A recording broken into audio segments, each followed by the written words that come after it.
So I just read a little article that the title alone caught my attention, and so I've entitled it the same as the article for this video here because I'm sure to, catch your attention as well. But just the premise of the video is from Simon Black from sovereignman.com, and so he gave a scenario of how his family started off in America way back in the day. How when they arrived here in this country, they had a pretty much a clean slate of opportunity to actually start something, grow something, and to prosper in the land, in the great land of the United States of America.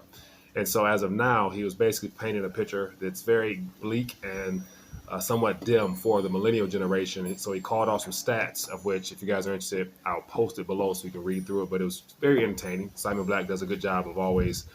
He's a very good writer, so he does a good job of incorporating a lot of statistics and things of that nature with his articles. But he gave off a couple stats that I'm going to share with you that all happen to do with approximately 25% or so. So the very first one was the difficult it is for households in today's day and age as opposed to when his grandparents started.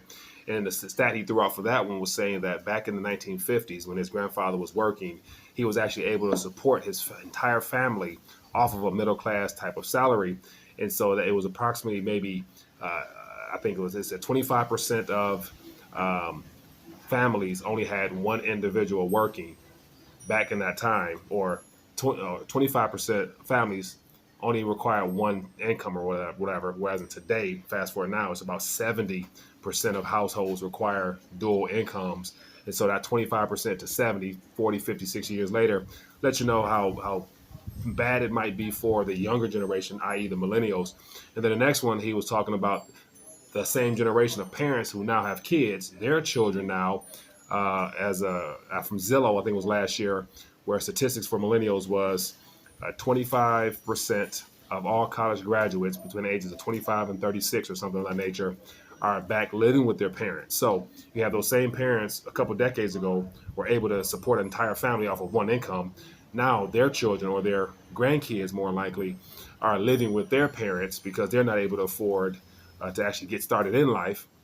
And then to make it even worse, another statistic, which was about 25%, was the title of this video here: 25% of millennials are not having sex in their 20s because they're having to forego a lot of that activity because they have several jobs or whatnot. So he was hinting at how that will stifle the growth of our overall economy as well as the future workers. So when he mentioned about how I'm thinking 25% of kids are not actively involved in activity that would lead to them starting a family of their own, just really paints a dark and a bleak situation for the next generation. So I thought that 25% of the millennials that are not having sex was very worth letting you guys know, just because it's something that's entertaining as well as it's very alarming because it has to do with the future kids and future generations will not be able to sustain the current economic model as well as getting them going to work and paying into the system, the same system that the retirees now and those that are in the baby boomer generation are going to be withdrawing from.